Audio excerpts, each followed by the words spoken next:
Now on to the third story, and possibly my favorite story in Pulp Fiction, The Gold Watch.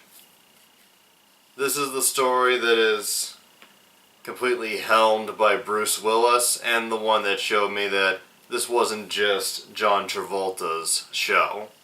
Even though the last story got very grim in its second half, The Gold Watch is by far probably the most serious of all the three stories. And while the fourth story does indeed have a lot of great dramatic scenes and tones, The Gold Watch it's a story that really pulls the strings of your emotions. The Gold Watch is about Bruce Willis's character Butch Coolidge, the boxer, and we find that he didn't throw the fight that he agreed to throw back in the second story when he did his business deal with Marcellus Wallace. In this story, he takes that money and bets on himself to win, and apparently the odds were not in his favor. So we find that he indeed won the boxing match, and because everybody thought he was going to lose, Butch has pretty much set himself for life. But now he has to go on the run, and Marcellus Wallace, after finding out he's been double-crossed, he is pissed. And even still, even though we are now over an hour into Pulp Fiction, we still do not get a clear, full view of his face. And when the other gangsters, mobsters, including Vincent Vega, go to meet Marcellus, he stands there looking at the dead. And the other boxer, who was apparently in Marcellus's pocket as well, he's apparently died because Butch put up a real big fight. And Marcellus, when the other hitmen, including Vincent Vega, go to see him, Marcellus is just looking over the guy's body and thinking. And the guy, Paul, he asks, "How do you want to do it?" And then Ving Rhames delivers what I think is the quintessential badass line of his career. He just looks at Paul and says, "I'm willing to scout the earth for that motherfucker. If Butch goes to Indochina, I want a nigger hiding a bowl of rice ready to pop a cap in his ass." Just fucking awesome. Fucking hardcore. He really means it. The character really means it. And you know he will stop at nothing, and he just wants to get revenge. And before I forget about it completely, the opening to The Gold Watch is actually a flashback to Butch's childhood when he was maybe 10. The kid actor they got looks 10, and the actor playing young Butch is a guy named Chandler Lindawer. Lindawer.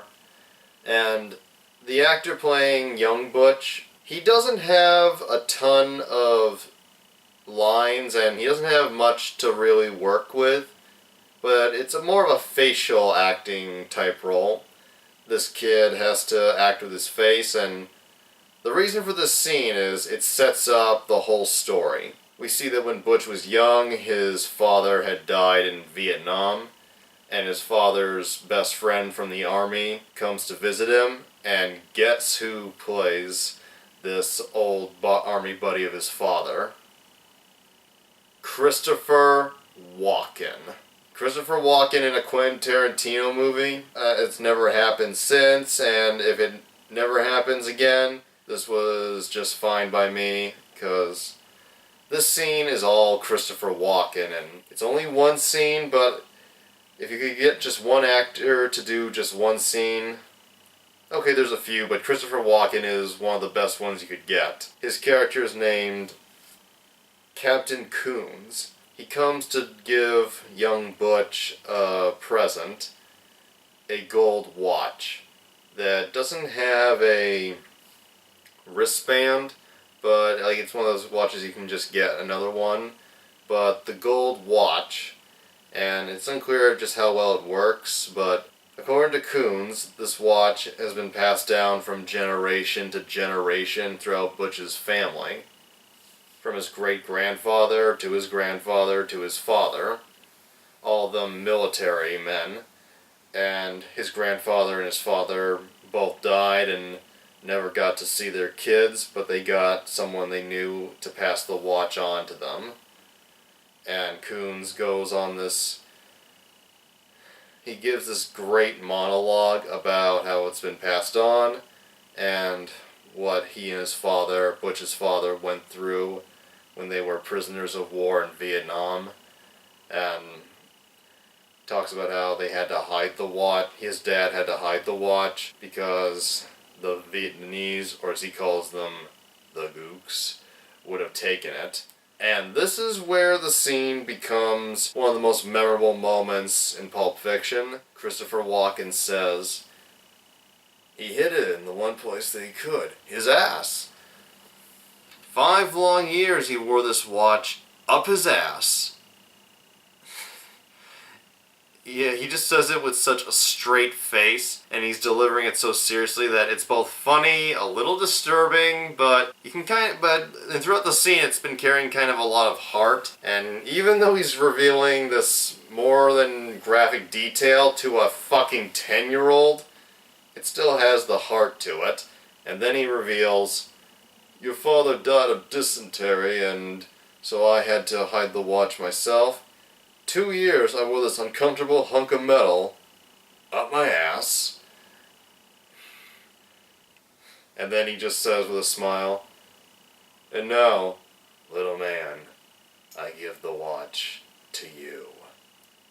And the kid just, you don't see his face, but you see the little arm just stick in and grab it. And one of the best things, for me at least, like one of the things that goes through my head is, this is a fucking 10-year-old. Does he even understand what Walken's talking about? He probably does. I mean, yeah, little kids, surprisingly, little kids can figure some things out. Like, kids can figure some things out. I know a lot of kids, and probably most kids are fucking retarded, or just, not actually retarded, but just in the sense where they can be such insufferable morons that that's all you can think. But with this kid, I mean, it's so funny that Walken is saying all this very graphic stuff and using terms that the kid might not know about. But at the same time, it's a gripping story, even with the ass part, and it just lets you know just how important this watch is, and just what it means not only to Butch, but to his father's memory, his grandfather's memory, and what it kind of means to his family. And then after that, like the moment the kid grabs the watch, we hear a ding, and then we see Butch now as an adult waking up, and it's time for the famous fight that he's gonna throw. And then all the stuff happens where after the fight, where he ended up actually killing the other boxer, he now is on the run, and we then cut to Butch, and he's in a taxi. And the taxi scene in this movie, there's a lot of scenes in the Gold Watch that most people, and in another movie you would think these scenes are not that necessary, because they don't really connect to the plot or even this particular story. But Quentin Tarantino writes these scenes so well, and the dialogue is very engaging, and all the actors do a great job. So these scenes that, if another director tried doing a scene like this, using their own idea of what characters should say, it would be very hard for them to make it flow and come off the way it did in Pulp Fiction. Okay, quick thing, not really connected to Pulp Fiction, but Doug Walker when he did his Nostalgia Critic review of Signs, he brought up that the way Tarantino writes is something that's pretty hard for other directors to do, and a lot of the time when they try it nowadays, particularly in M. Night Shyamalan's case, comes off as needless and kind of pretentious, or just wasn't a necessary moment to have. But also, I just gotta mention this. The watch scene from Pulp Fiction, Doug Walker put that on his Nostalgia Critic list of the top 11 most awkward Christopher Walken moments. At number 2, rightfully earned its place. I just want to mention it because I completely agree. It is very awkward, but a lot of fun.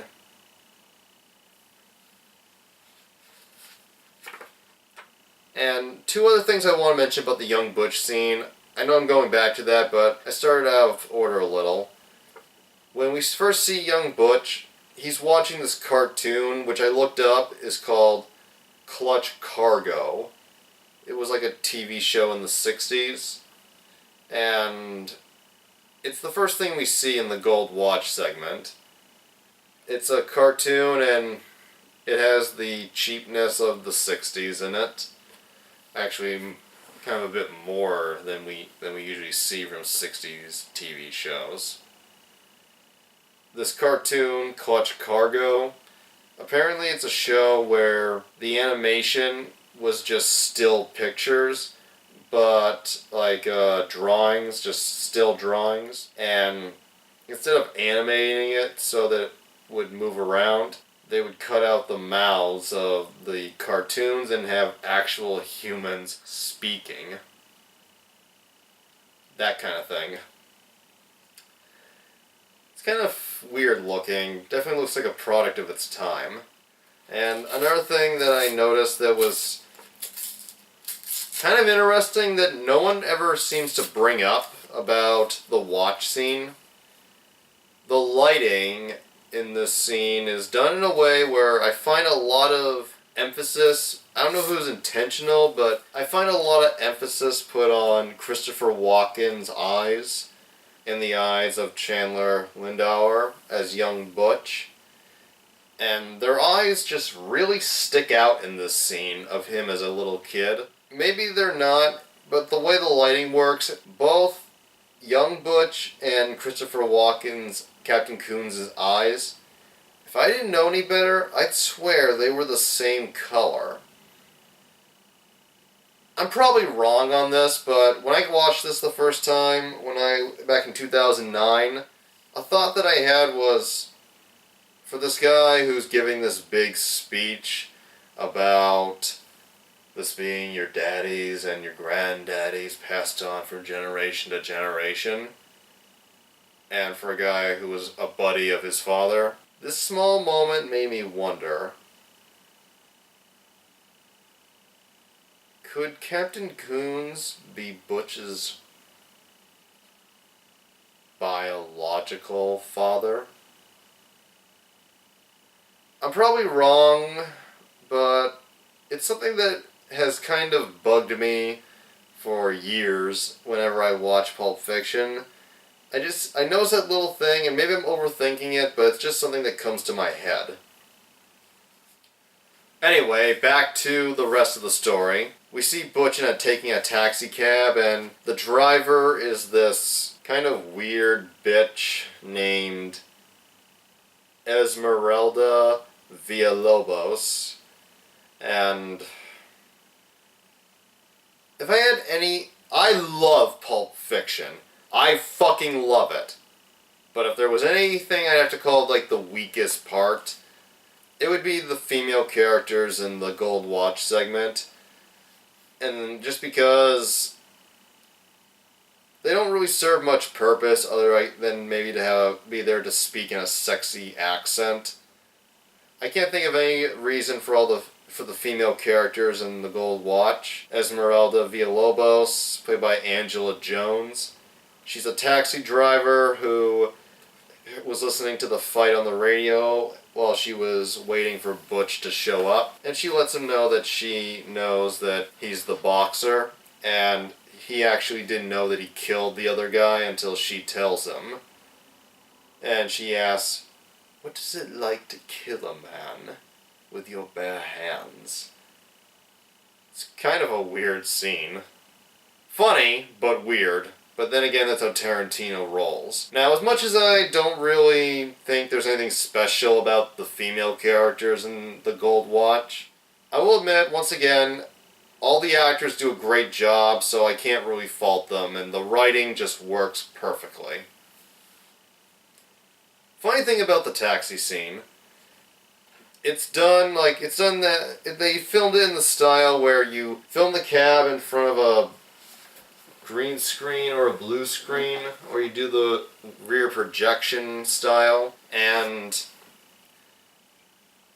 for some reason, the background in this scene is in black and white, and QT really, for some reason, wanted to, I guess, make it look like a 50s driving scene. Which is cool looking, but also a little confusing because everything except for the background is in color. And after the scene with the creepy cab lady, Butch goes to this motel where we meet his girlfriend, Fabienne, a French woman played by Maria de Medeiros. Her last name is Medeiros. And she really does not serve any purpose to this movie. And all the scenes between her and Butch are just them talking cutesy and lovey. And normally, these type of scenes would drive me fucking over the edge. They would just have me hitting the side of my head or the couch or going like this on the floor. But it doesn't. In fact, it really is kind of nice to watch, and which is surprising also because she's French, as I said, and I cannot stand French accents. I can't stand French accents. I know a lot of people find French accents sexy, but for me, it is the most grating fucking accent that you could find. Nothing against the French, just after The Matrix Reloaded, I decided I hate French accents.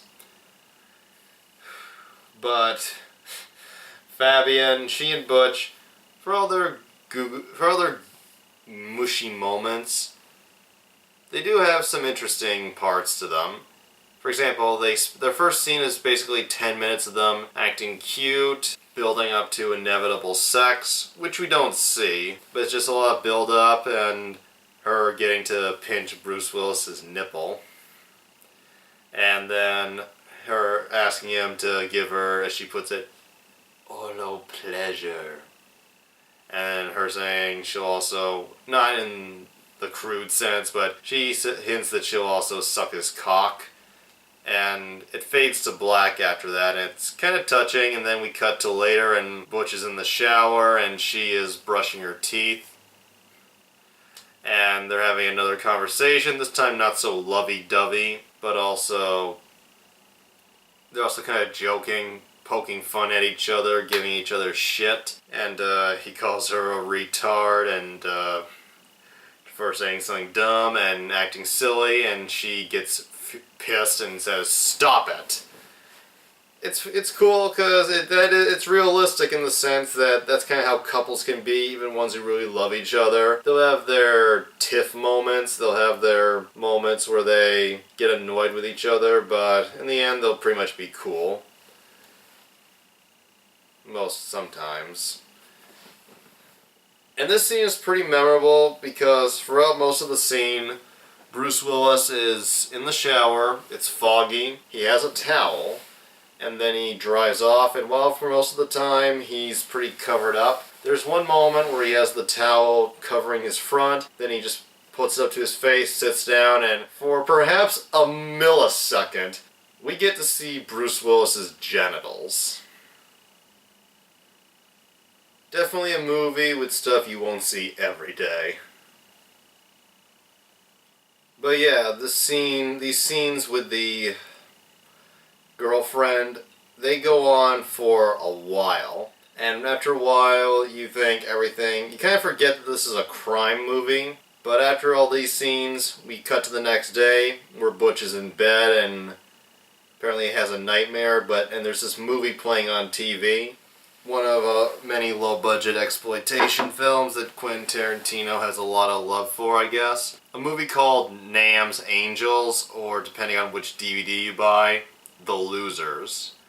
I haven't seen it myself, but from what I read, it's about the Hells Angels fighting the Viet Cong.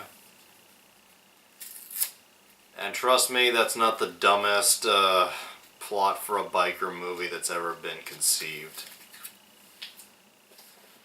And then the story kicks into high gear, because while they're talking, Fabian talks about getting a big breakfast. And she goes on and on and on about getting a breakfast. And the night before, when they were still being all romantic, she talked about wishing she had a pot belly.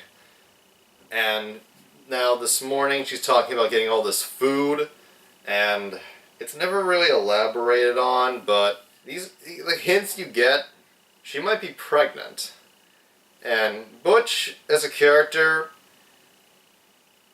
out of all the characters in Pulp Fiction, he is the closest thing you could have to a good guy. He's not perfect.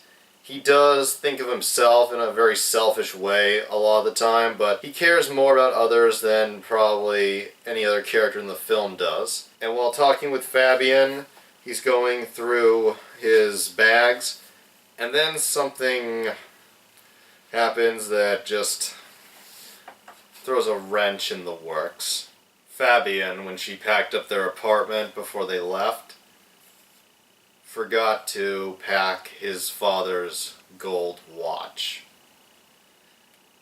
And at this point, all of Marcellus's men or associates are out looking for Butch, but Butch, he knows that he cannot leave this family heirloom, I guess, behind. This thing that means so much to him and his father's memory. And he just stares at Fabi and says, "Do you have any idea what my father went through to get me that watch? I don't have time to go into it, but let me assure you he went through a lot."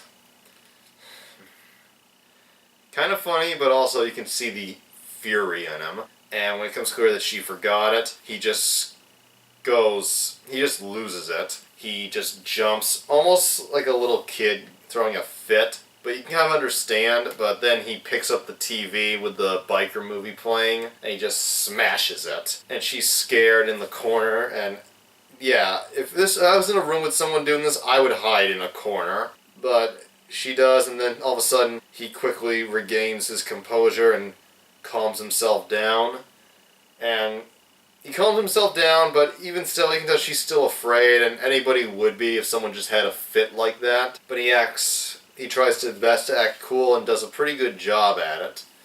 And then deciding it doesn't matter, if the risk doesn't matter, he says he has to go back and get his father's watch, even if it means his life.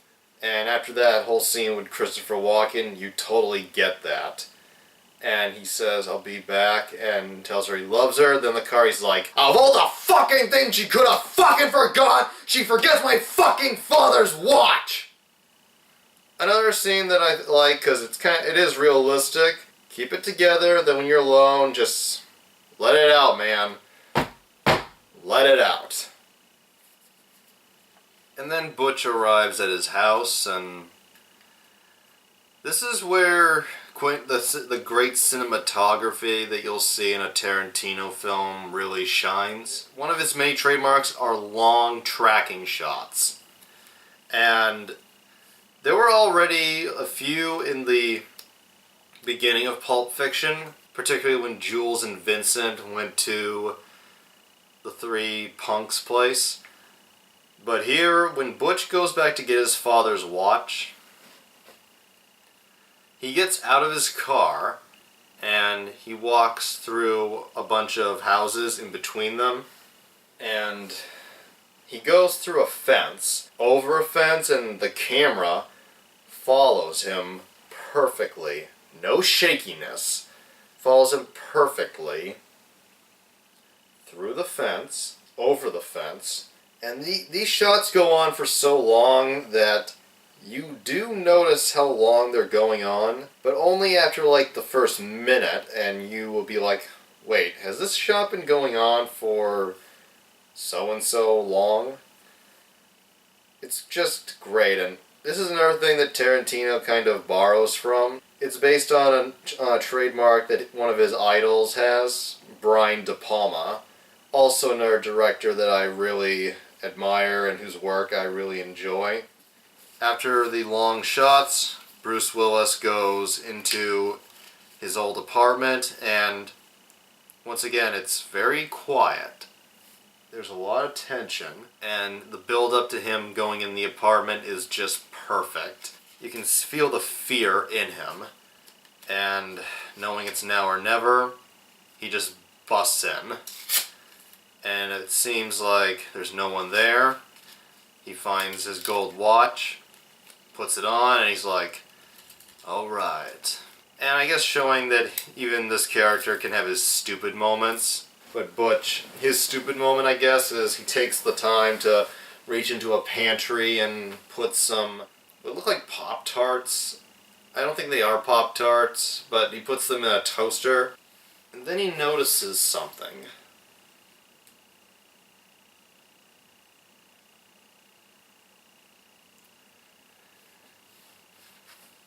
On the kitchen counter, there is a machine gun just lying there. And confused, he picks it up, wondering what's this doing here, and then we hear the toilet flush.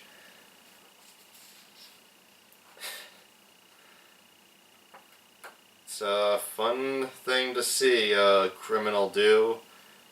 Probably one of the dumbest things a criminal can do. And Butch immediately freezes, and Bruce Willis makes his best badass face, and the door opens. It's Vincent Vega, and he just looks up and he has the complete shock, and they just stare at each other for a few seconds, and we're not sure what's going to happen, and then the most shocking moment in Pulp Fiction happens here. At least for most audiences. The toaster goes off and it shocks Butch enough that he pulls the trigger and he fires almost the entire cartridge right into John Travolta, filling him with bullets and causing his blood to go everywhere. And for a moment, Bruce Willis just stands there, quiet, silently surprised, and can't believe he just did that. And then, holding the gun, he goes up to the bathroom, looks in, and we see John Travolta in the bathtub, just completely dead. It was really surprising for me when I first saw this, because yeah, like once again, this movie was really mismarketed as being John Travolta's movie, because about halfway in, yeah, he fucking dies. And for a lot of people, for a lot of real, I'm not going to insult anybody, but a lot of people really say they do not like Pulp Fiction based solely on the fact that John Travolta got killed off halfway into the movie. And I get it, it's hard to see an actor you love get killed, but if the movie itself is good, like Reb Brown getting killed off in Night Claws, totally get why Spoonie hates that movie. But here in Pulp Fiction, Travolta's death, it's shocking, it'll make you laugh. It makes my grandfather laugh, because he every time he's like, dummy! Who left his gun? He should have brought it into the bathroom. But I think it's fitting. Like, I like the character, but he is an asshole, and he was probably the most irredeemable of all the main characters. So his death, I thought it was fitting. Like, he's dead, but I can accept it.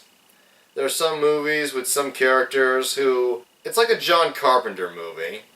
John Carpenter can fill his movie to the brim with characters, and various ones can have likable qualities, others unlikable qualities. And either one from either side in a John Carpenter movie can die, but you might feel a little sad or angry, but it's not enough to make you think that the film made a mistake. And here I feel like Travolta's death scene was just perfect.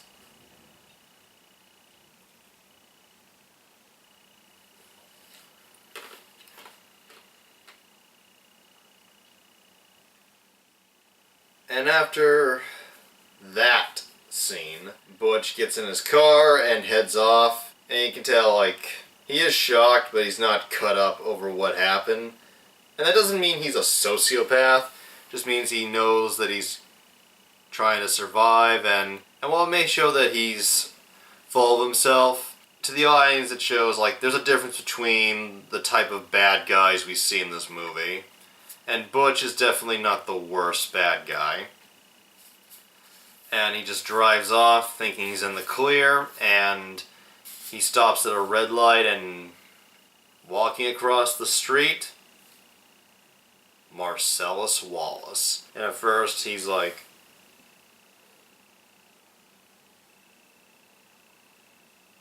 motherfucker! And Butch, seeing who it is, just hits the gas and runs him off the road. And then there's a car crash. A really realistic and really bloody car crash. And Marcellus eventually, like, he's on the ground, and he's lucky to be alive, but he's on the ground. He's out cold. A group of women gather around him, help him up when he starts to regain consciousness. One of the women who's with Marcellus Wallace when he gets up after being run over by Butch is comedian Kathy Griffin. Yeah, it's a funny thing to notice. Kathy Griffin is in Pulp Fiction in a very small role. And I think she's friends with Quentin Tarantino. She talked about once... I think going on a date with him, but that's it. But yeah, Kathy Griffin's in Pulp Fiction, and it's very small, but you'll notice it. And anyway, after Marcellus Wallace gets up after being run over, he notices Butch, and he's like, I'll be damned. And then he pulls out his gun, and I like this scene because, once again, I feel like this is a kind of almost realistic scene where he's just been hit by a car and knocked through the air, and he pulls out a gun and tries to run at Butch, but he's still, like, really still, like, going through the trauma of getting hit by a car, and he stumbles repeatedly while trying to go after Butch, and he just fires the gunshots randomly, and as you'd expect, when there's people around, an innocent person gets hit. And there's this moment where he's chasing Butch and stumbling, and Butch himself is also injured. Marcellus Wallace just trips and he's like, ugh, and he fires a shot right into the ground. I just like it for how realistic it is in the sense, I know I'm saying realistic a lot, but that's why I like it, because, yeah, like, if someone has a gun who's been through that kind of trauma, what are they going to do when they're not thinking straight? And this is where the film gets really serious.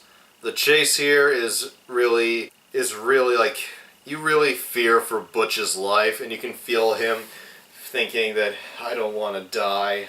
And we hear the gunshots, it's all tense, and then Butch runs into a pawn shop. And in this pawn shop, you can already feel there's something off about it. Mainly because of the weird music going on. And the owner is a fat bearded guy with a shaggy ponytail. And Butch and Marcellus come in, and Butch just starts beating the shit out of him, using his boxer strength and just the way he just knows how to hit right. And he just uses Marcellus's words against him that he used earlier, telling Butch that he was not gonna be anything. And Butch is ready to kill him just because he's in the moment. And then all of a sudden, the store owner points a shotgun at Butch and forces him to put the gun down. And at first you think this is just a guy who doesn't want any violence and he is going to try to stop it. But then you start to realize that's not the case. He tells Butch to put his gun away, then he says, "Now get your foot off the nigger." When that happens, you know something's off. And then he knocks out Butch, and Marcellus, who's on the floor after getting several hits from a professional boxer, is about to black out, but he sees this guy get on the phone and just calls somebody going, "Hey Zed, the lizard just caught him some flies." And we also find that this fat guy's name is Maynard. M-A-N-A-R-D. And then it fades to black.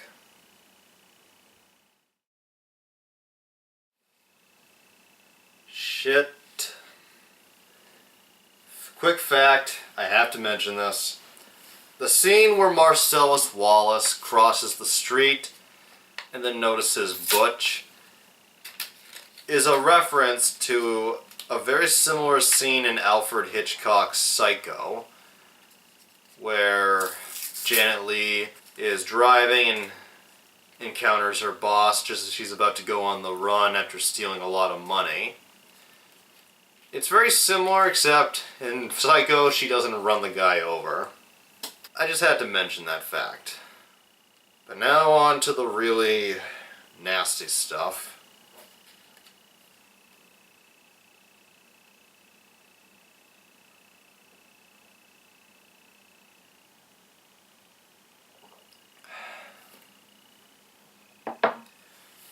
What follows in Pulp Fiction is one of the most disturbing things that Quentin Tarantino has ever done.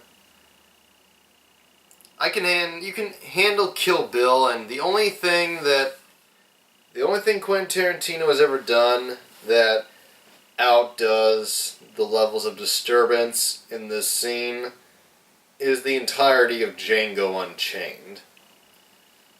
And maybe some parts of Inglourious Bastards.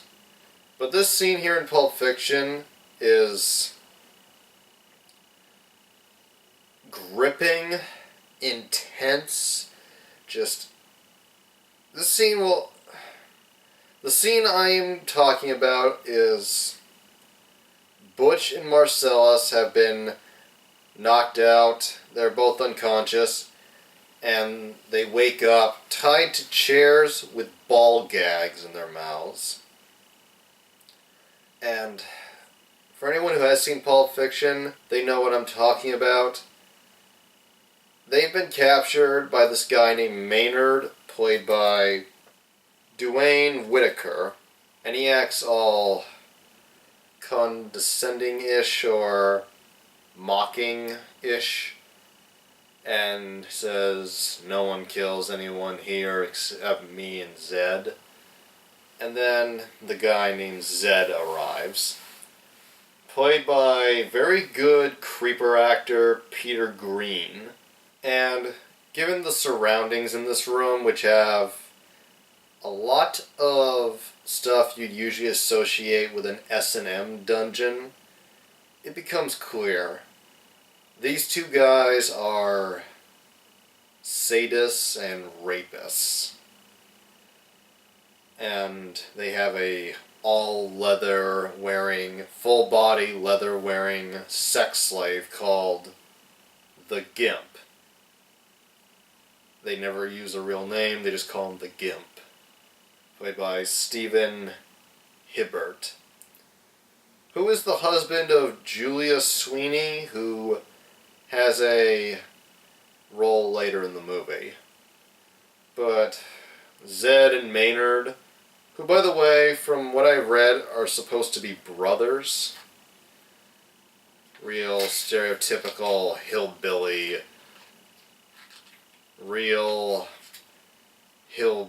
as they're later referred to, brothers. And they plan to rape and torture Butch and Marcellus. And these ones are racist characters. They call Marcellus a nigger, and you can tell they actually mean it with hate. But at the same time, when it comes time to choosing which one they want to rape first, they choose Marcellus, and Zed, being a real cunt, just plays an eeny, meeny, miny, mo game with them, and he keeps mismatching or changing the words so that his pick will be Marcellus. And it's never elaborated on, but many possible reasons why he would rape a man whose race he's obviously bigoted against. Maybe just to see him scream, and they take him into a room and they close the door, and that's when this incredible score kicks in, this song with no lyrics, and we don't see the rape as it starts, we just hear the noises, and it is just cringing. It is cringing. And Butch, left alone with the Gimp, he's Bruce Willis, so you know he can do it. He breaks out of his chair, and then he just knocks the Gimp out. And Butch, feeling like he's in the clear, goes upstairs and is ready to leave. But he hears the sound of Maynard and Zed laughing and howling as they rape Marcellus.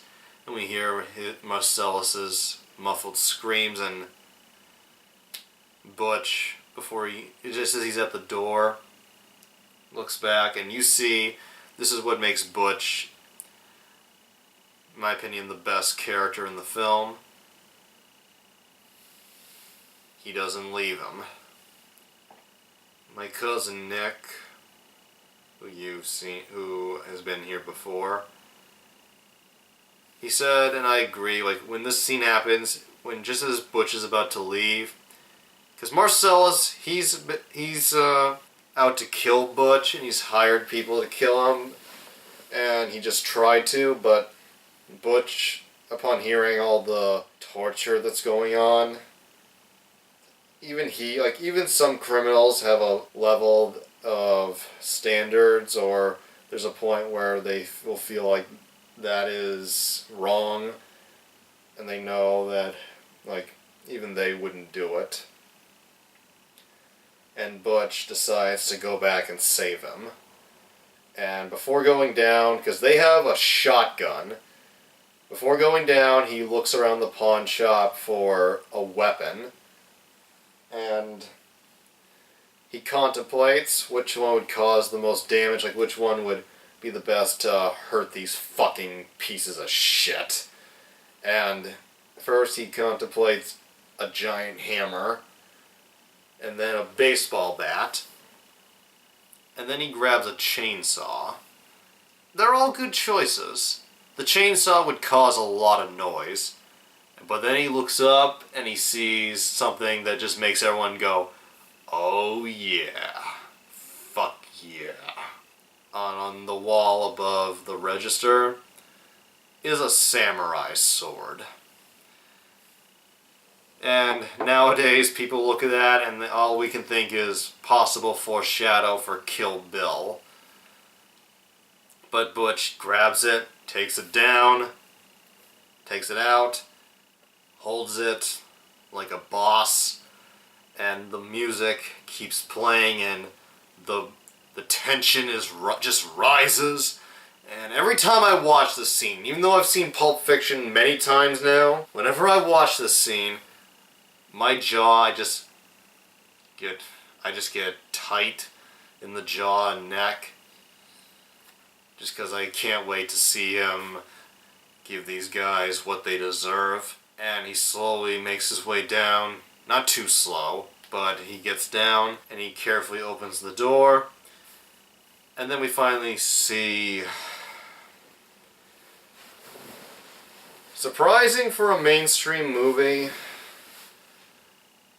the rape of Marcellus Wallace. From when we do see it near the end, it is shockingly graphic. Ving Rhames was, I'm not sure how he would have felt. Like, he said it was no problem doing the scene, but I feel like for anybody, man or woman, filming a scene this, like, rape scenes are definitely hard to do, but filming one this graphic must have been really, it must have really been hard, tough, emotionally wrecking. Must have pulled a lot. I can't even really imagine, because I've never filmed anything like that, so I wouldn't have the filmmaking perspective on it or the experience to really say what it must be like to film something, like to simulate something that, in my opinion, is the worst thing a human being can do to another. And Marcellus Wallace, to this point, he's been like the boss of all the other hitmen and mobsters. So to have this happen, and Ving Rhames put it great, this scene shows that this could happen to anybody. Even this guy who is essentially the Black Godfather of this area of LA. And you feel the pain when you see it. It makes you just, it just makes you boil, and he's there looking helpless. He can't do anything, and then he turns his head and he sees Butch. And then Maynard, who you can't wait for him to get it. Maynard notices, looks around, and Butch just slices him. And samurai swords, from what I've heard, are the sharpest swords in the world, so it really causes damage. And Zed gets off of Marcellus looking horrified, and Butch, just, the look on Bruce Willis's face is a look that says, kill. You can tell, like, even though he and Marcellus are enemies, Butch, after seeing them do this awful thing, he is ready to kill Zed as well. Maynard in the background, just Butch is like giving the final stab. It's one of the most satisfying comeuppance deaths you will see a rapist get. At least in a movie where rape is not the main theme. It's a great scene, but it's no I spit on your grave. But after this, Butch, just having this very determined, the tables have turned, buddy face, holds the sword out to Zed, and now he's the one mocking him, and Zed knows he's fucked. And Marcellus, what follows is one of the next best, is, like I said, one of the best comeuppance moments you've seen a rapist get. I'm not sure how realistic this moment is, but who's to say someone still can't have strength after being put through something so awful? Marcellus suddenly rises in the background, cocks the shotgun, and then he just shoots Zed in the fucking groin.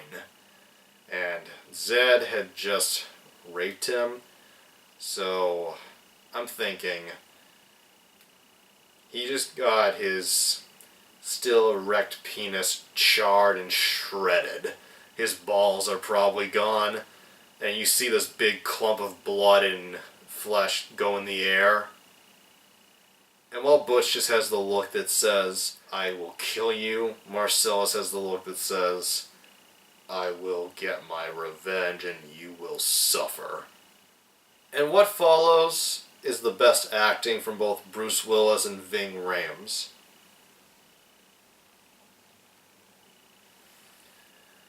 Marcellus, for a guy who was just brutally raped, he still is able, once he's free of, he immediately, now that he's no longer at risk of getting killed, he's regained his imposing personality, and he, just like that, he's a fucking badass again. You can just see the anger in his face and the pain and the mixed emotions that I can't list right now. And he's holding it in a way, but you can tell he could let loose any second.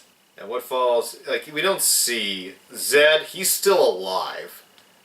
The little shit is still alive on the ground with his junk no longer there, now just a pool of blood, crying, and Butch asks, "What now?" And Marcellus says, "What now? I'm gonna call up a couple of hard pipe-hitting niggas to go to work on the homes here with a pair of pliers and a blowtorch. I'm gonna get medieval on your ass."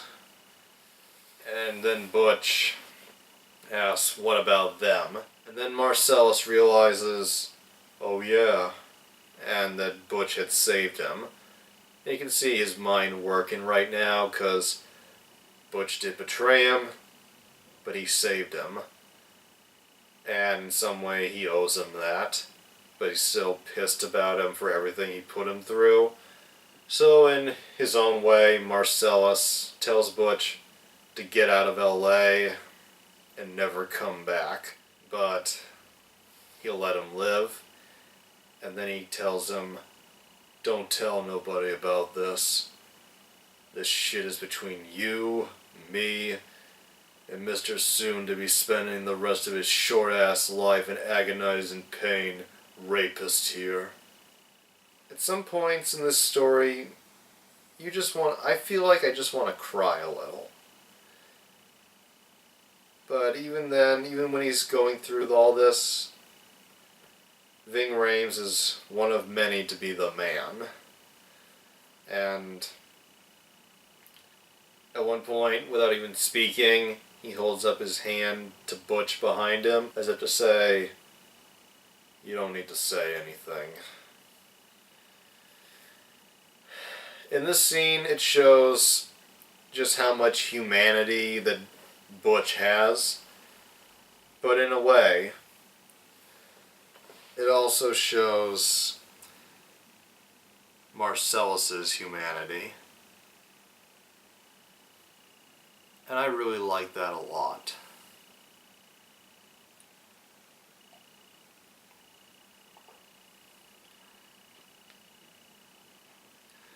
And after this,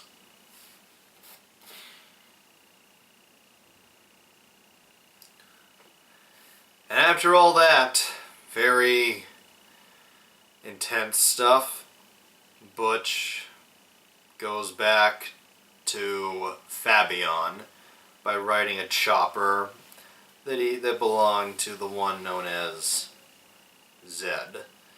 And when she sees it, you can tell she and Butch have a few problems, but I think they'll work it out. And she's scared, and he says, "Tell her later." And he says probably the biggest understatement of the century. "This has been the weirdest fucking day of my life." Me, I would call it more... In fact, the story could have had the title, The Unluckiest Day of His Life. But it ends with him getting on the chopper with Fabian, and she asks, whose chopper is this? And then he says, Bruce gives his one-liner of the film, Zed. Who's Zed? Zed's dead, baby. Zed's dead. And then they just ride off into the sunset, I guess. The Gold Watch is definitely my personal, like, all the stories have great moments, but The Gold Watch, personally, it's the one that I feel is just the best for me. And Bruce Willis, this movie was made after he had not really had that many successful movies outside of the Die Hard films. So in a way, Pulp Fiction is also Bruce Willis's comeback. And I feel like that doesn't get much acknowledgement as it should. Next year, he'd do Die Hard with a Vengeance, but until then, Pulp Fiction was his reclaim to fame. And that's pretty much all I gotta say about the Gold Watch segment. One other part I will talk about is...